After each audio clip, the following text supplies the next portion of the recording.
Assalamualaikum warahmatullahi wabarakatuh. Shalom, Om Swastiastu, Namo Buddhaya, salam kebajikan dan salam sejahtera untuk kita semua.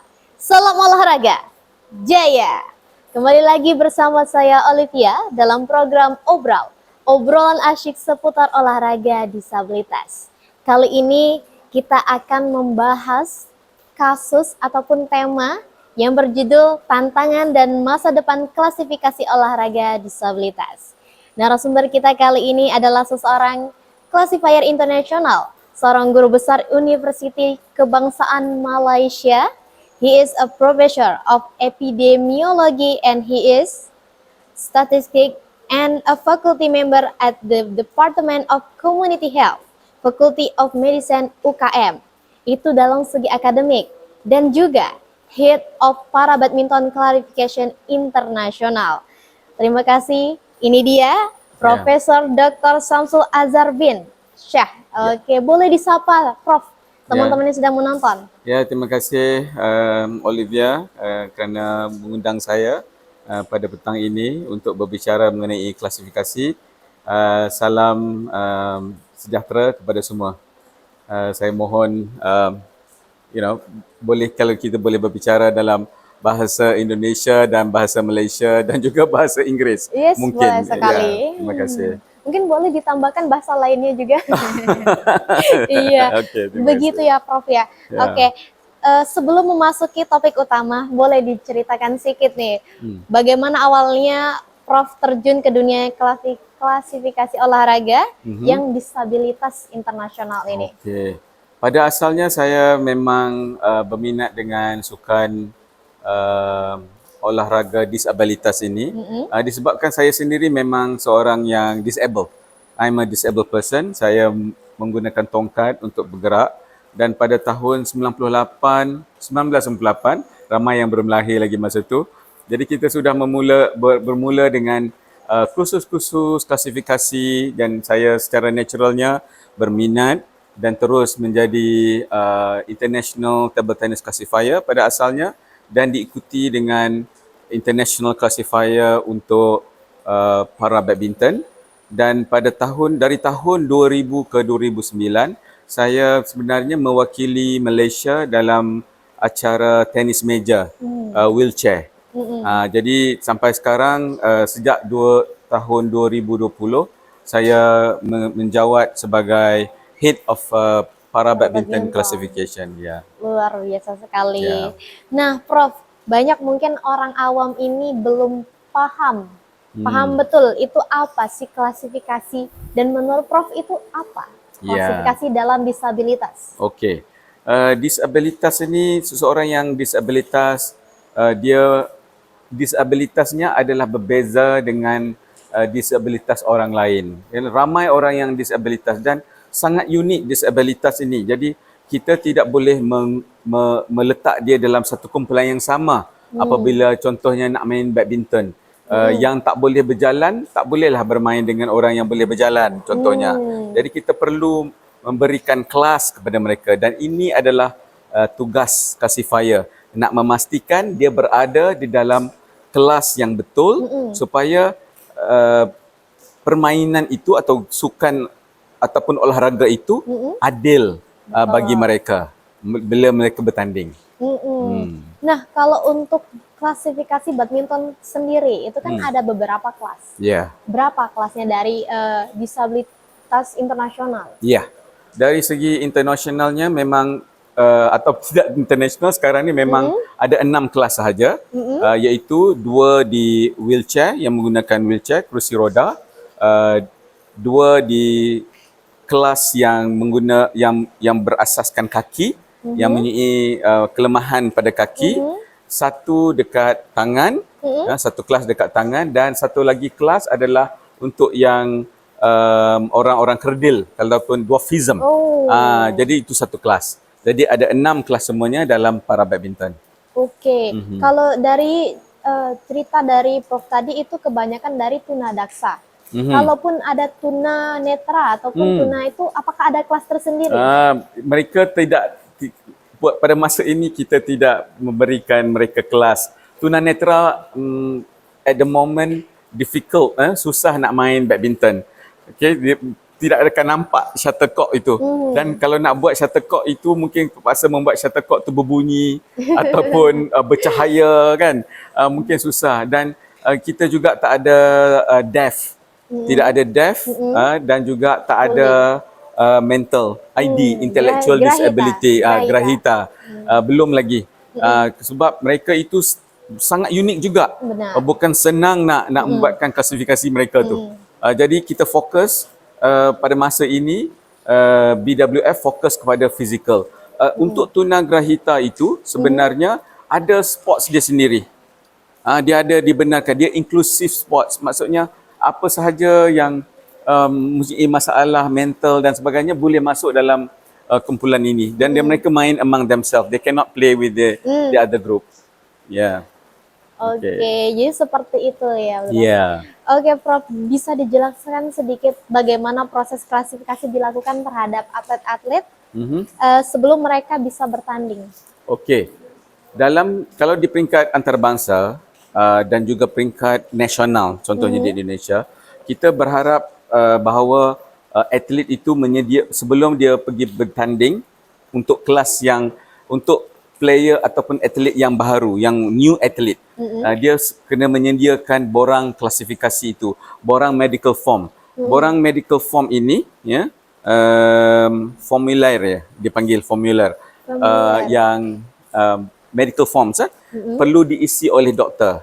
Doktor ini perlu mengesahkan apakah itu diagnosis ataupun masalah penyakit yang dihadapi oleh atlet itu. Seterusnya, apabila mereka pergi ke kejohanan ataupun tournament, ada set of classifiers yang akan memeriksa, di macam pemeriksaan di hospital. Dia menentukan apa kelemahan dan sebagainya, dicatat dan sebagainya, dan lepas itu disuruhnya perform ataupun membuat certain movement, lagi dicatat dan diobservasi lagi sekali semasa turnamen tu. Apabila dah classifiers ni puas hati, mereka akan memberikan kelas tersebut kepada atlet. Oh, seperti itu. Yang penting ada datanya dulu. Ya, ada datanya dahulu. Itu baru kita observe. Ya, baru diperiksa dan baru diobserve. Jadi yang penting di sini adalah diagnosisnya apa, penyakitnya apa, dan apakah kelemahannya tu saling tepat, berkaitan. Jangan dikatakan, oh saya ada penyakit ini tetapi sakit saya di sini lain.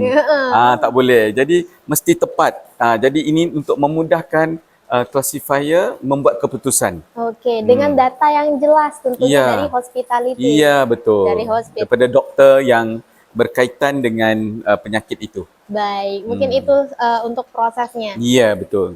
Prof, ada beberapa case di mana saat event mereka itu sudah tergolong eligible atau boleh untuk tanding di event Peparnas contohnya, Pekan Paralimpik Peparnas di tahun 2000 sekian.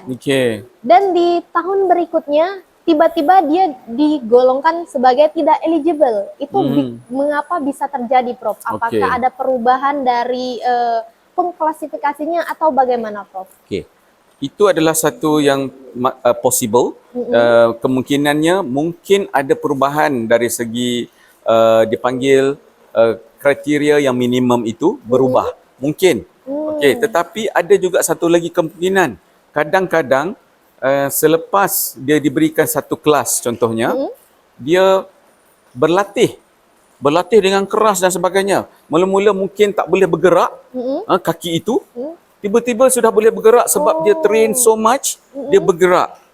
Jadi kecacatan itu mungkin tidak permanen pada asalnya, tidak kekal. Jadi bila dengan latihan dan sebagainya dia improve. Jadi kemungkinannya ini menyebabkan dia bertukar kelas pada next competition. Yang ini yang kita harap benda tu baik untuk atlet sebab dia improve themselves. Tetapi mungkinnya dia tak puas hati sebab dia terpaksa bertukar kelas, bersaing di kelas yang lebih tinggi. Jadi itu memang selalu berlaku. Ada. Bukan saja di peringkat nasional, peringkat antarabangsa masih berlaku. Oh, Masih berlaku. seperti itu Okey, teman-teman. ya, ya. Nah, kalau di NPCI sendiri, Mhm. NPCI Sumatera Selatan, Mhm. itu sebelum menjelang kompetisi, atlet itu dikumpulkan. Ya, Itu namanya pemusatan latihan daerah atau iya. Pelatda. Nah, di sini saat sudah pengumpulan itu, atlet itu selama mungkin beberapa bulan itu dilatih di situ Mhm. dan baru dilakukan proses klasifikasi. Jadi saat Hmm. proses itu klasifikasi sudah dilakukan, banyak atlet tidak memenuhi, jadi not eligible. Jadi Ya, mereka tidak bisa bertanding di situ. Nah, betul. bagaimana persiapannya agar NPCI bisa mempersiapkan atlet supaya Ya, ya, eligible? ya. Sepatutnya pada pendapat saya, Mm-mm. saringan awal perlu dilakukan. Oh. Bukan dah dilatih dahulu dalam sukan-sukan ini, Mm-mm. tiba-tiba sudah nak pergi baru ada saringan untuk memeriksa atlet ini. Tak Mm-mm. boleh. Yang itu akan menyebabkan kita membuang masa. Kan, Oh. membuang masa, cost money, dan Mm-mm. sebagainya. So, sepatutnya NPCI Sumatera Selatan mungkin sepatutnya membuat saringan awal, Saringan awal. mengambil pandangan classifier ataupun technical people untuk periksa dahulu Mm-mm. atlet ini, pastikan mereka betul-betul eligible, baru dilatih. Oke. Jadi kalau tidak, dia memang akan Betul merugikan sekali. Waktu, pasukan. Ya, waktu, tenaga. tenaga, semua. Atlet tu pun akan kecewa. Dia kata, kenapa panggil saya dan sekarang saya tak boleh main? Mm-mm. Mesti ramai yang rasa sedih kan, dan sebagainya. Berarti harus adanya klasifikasi di awal Iya, sebelum mereka melakukan pelatda. Seperti betul. itu saran dari Profesor. Iya saya. Nah, mungkin Prof saat di luar dari kasus yang tadi, Mhm. mungkin ada nih pahitnya saat menjadi klasifikasier internasional nih. Pernah nggak Prof itu diprotes atau bahkan sampai mengintimidasi atau bahkan situasi yang paling buruk itu mengancam? Bagaimana Prof? Ya. Pernah mengalami? Mhm. Mungkin intimidasi itu tidak berlaku pada saya, tapi ia berlaku kepada rakan-rakan classifier saya. Okey, mereka tak puas hati, ada yang hentak meja, ada yang berjumpa di luar dan bukan mengugut tetapi bercakap kasar. Oh, banting Kan? kursi Ya, contohnya? bukanlah sampai situ. Bukan. Tetapi tak happy apabila especially tak eligible. Iya, tidak senang. Kalau dia eligible dia masih lagi okey, tetapi bila dia tak eligible, datang dari jauh, contohnya 2-3 jam naik kapal terbang, tiba-tiba tak layak. Tapi pada saya, kemungkinannya salahnya pihak mereka. Mereka tidak buat saringan terlebih dahulu dengan classifier di negeri masing-masing. Jadi ini boleh dielakkan kalau kita melakukan klasifikasi awal. Mungkin juga ada macam kes-kes kami classifier ni selalu dipandang sebagai orang yang hendak merosakkan permainan. Jadi kan dia seolah-olah kata, oh, classifier ni spoil the game because dia kata asyik observe, nak review balik kes dan sebagainya. Sedangkan tugas kami adalah nak memastikan keadilan itu berlaku dan kita tak mahu orang merungut ataupun komplain. Dan oh, ini tak adil, dia ke kelas ini, dia kelas ini. Jadi kami terpaksa call mereka semula dan mereka tidak puas hati. Ini sangat berlaku, selalu berlaku dan mereka seolah-olah tidak suka dengan kumpulan classifiers. Walaupun kita semua orang yang baik hati. Jadi InsyaAllah. Profesor Ya. seorang classifier yang pasti ada saja orang yang membenci ya. Ya, Prof? pasti. Pasti ada yang yang suka membenci. pun ada, yang benci pun ada. Banyak. Ya, betul. Mesti ada, adil. Karena harusnya memang classifier Yes. ini dibentuk supaya menerapkan keadilan, Ya. menegakkan keadilan. Ya. Namun memang ada saja orang yang tidak mau menerima, Betul, Prof. Begitu. betul. Nah, Prof, dalam melakukan tantangan mengklasifikasi terbesar ini, mungkin Prof bisa diceritakan bagaimana tantangan di tingkat Asia ataupun dunia. Tantangan yang bagaimana tu? Tantangan saat melakukan Klasifikasi. Sebenarnya tak banyak tantangan sebab especially di peringkat antarabangsa sebab kebanyakan daripada especially dalam para badminton kita dah ada education, awareness mengenai klasifikasi itu sendiri. Dia bukan sesuatu yang baru sebab kita sudah berada dalam menggunakan klasifikasi ini sejak daripada 2010 lagi, klasifikasi yang baharu ini. Jadi semua negara yang terlibat dengan Badminton World Federation sudah tahu apa yang perlu dilakukan. Walaupun ada segelintirnya yang sangat-sangat baharu, tak pernah baca, tak pernah melihat benda ini berlaku, mungkin ada sedikit skala dia tak pasti apa nak buat, jadi dia tak happy. Benda itu banyak dia buat. Tapi kalau pengurusnya dan coachnya tahu, insya-Allah dia tidak akan menyebabkan kerumitan ataupun tantangan. Oh, itu berarti tantangannya, Prof. Ya. Oke, dengan kemajuannya teknologi ini, medis dan juga rehabilitasi, tentunya pasti kita akan menggunakan teknologi ini. Iya. Apakah hal itu membuat klasifikasi semakin kompleks atau sama saja nih, Prof? Pada masa ini, kalau teknologi itu digunakan semasa permainan, semasa game, kita menggunakan teknologi, contohnya menggunakan prostesis yang baru, yang terkini, yang sangat ringan, yang fleksibel. Kita beri kebenaran. Kita ikut dengan peredaran masa. Bukan menggunakan kaki kayu, dia pakai kaki yang sangat unik, metal yang baik. Kita berikan kebenaran. Jangan at the moment kita tak benarkan dianya terlalu automatik semuanya. Ada mesin pula untuk membantu. Contohnya wheelchair. Wheelchair kita masih suruh mereka gunakan tangan. Tak boleh guna elektronik wheelchair. Tak adil lah kalau gitu kan.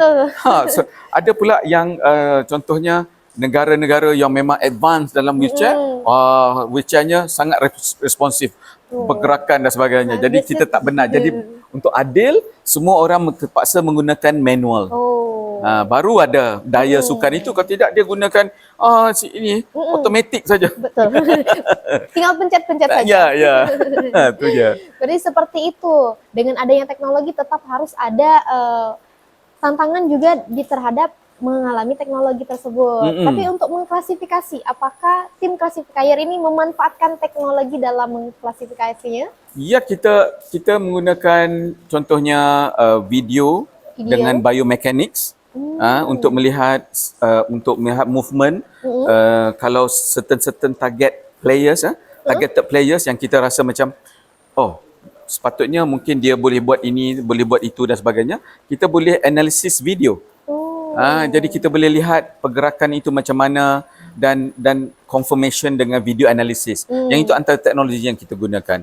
Tetapi tak ramai yang kita perlu gunakan setakat ini. Pemain-pemain badminton ni insya-Allah setakat ini jujur ramainya.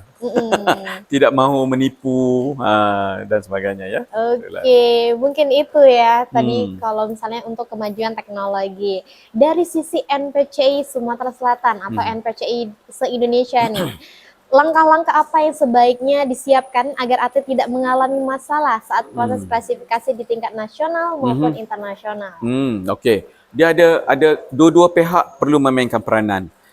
Pihak atlet mereka harus sedar bahawa sukan para ini, sukan disabilitas ini, olahraga ini memerlukan proses klasifikasi itu sendiri, dan proses klasifikasi ini mereka perlu tahu. Okey. Dan satu kumpulan lain iaitu coaches, technical people, dia juga perlu tahu apa yang perlu dilakukan, dan satu lagi grup adalah classifiers. Classifiers ini sangat penting, dan ini kumpulan yang ini kalau sikit sangat dia tak dapat membantu yang terlalu ramai. Jadi kumpulan ini semua perlu bekerjasama dan perlu banyak latihan. Jadi saya sangat sokong buat latihan sebegini, tetapi kemungkinannya fokusnya juga perlu dicari fisioterapinya, doktornya, supaya mereka diberikan khusus supaya bagaimana untuk sekurang-kurangnya melihat eligibility player itu sendiri. Bila dia jumpa player ni, dia kata nak main ini, jadi dia boleh tahu kelas itu dia boleh main atau tidak. Jadi itu sebaik-baiknya. Dia mungkin bukan boleh confirm, perlu observe di peringkat tournament. Dia cuma periksa dan dia boleh kata yang ini eligible. Jadi mengurangkan masalah. Tapi itulah tim classifiers ini di peringkat Sumatera Selatan ni perlu ramai lagi. Ramai Tak lagi. boleh beberapa orang sahaja tambah lagi. tambah lagi, jemput lagi. Mm-mm. Kan doktor memainkan peranan. Doktor-doktor di hospital bila mereka lihat borang yang perlu diisi itu, medical diagnosis form itu, mereka tahu apa nak buat. Betul. Jadi kalau tidak dia tengok ini apa ni? Kenapa saya perlu isi? Kenapa saya perlu bantu? Yang itu susah sikit. Oke. Kan, jadi kesadaran. Kesadaran dan perlunya jasa-jasa para medis, tenaga psikologi itu sangat dibutuhkan untuk NPCI yang ada di Sumatera Selatan dan juga Indonesia. Ayolah bergabung bersama kami supaya memudahkan tim klasifikasier itu untuk mengklasifikasikan para atlet-atlet. Mungkin terakhir Profesor, bagaimana harapan Profesor untuk kolaborasi antar negara, khususnya Malaysia dan Indonesia dalam memperkuat sistem klasifikasi demi meningkatkan prestasi atlet disabilitas di kawasan Asia Tenggara. Boleh silakan Prof? Ya, terima kasih. Saya memang berharap bahawa terdapat kolaborasi di antara Malaysia dengan Indonesia. Kita boleh share knowledge. Di Malaysia kita juga ramai international classifier seperti saya dan mereka boleh bantu dan juga boleh kita berkolaborasi, kita boleh membina database ataupun melihat kes-kes yang unik dan sebagainya, boleh buat discussion ngobrol dipanggil ngobrol. Jadi between the classifiers. Kalau tidak secara fizikal, mungkin secara online. Betul. Jadi boleh dibuka peluang untuk berkolaborasi, networking begitu ya. Relasi. Iya, itu harapan saya. Memang sepatutnya bukan berhenti di sini sahaja. Betul. Kita buat di Indonesia saja. Mungkin kita boleh buat khusus-khusus workshop di Malaysia supaya boleh kita boleh jemput. Oke. Mungkin itu pesan dari Profesor ya, Prof. Mungkin itu saja Prof perbincangan kita tentang banyak sekali insight yang saya dapat dan juga teman-teman tentunya dari Malaysia, Prof. Luar biasa sekali ini kedatangan Profesor. Terima kasih Prof atas waktunya, tenaganya, dan juga terima kasih sudah datang di podcast kami. Dan untuk sahabat olahraga yang sudah menyimak juga terima kasih kami ucapkan. Kita akan kembali lagi di episode berikutnya. Mungkin Prof boleh disampaikan untuk terakhir untuk sahabat disabilitas yang sedang menonton? Ya, saya berharap sahabat-sahabat di sana yang mempunyai disabilitas jangan malu-malu untuk berolahraga. Cari olahraga yang bersesuaian. Jika tidak pasti, cari coach yang bersesuaian.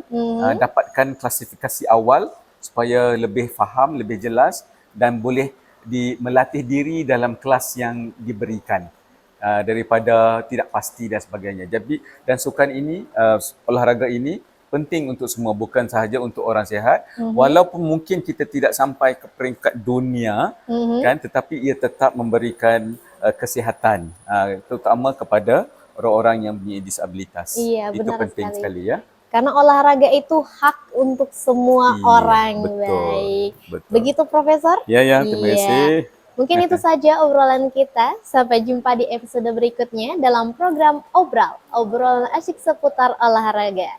Sampai jumpa dan salam olahraga jaya. Wassalamualaikum warahmatullahi wabarakatuh.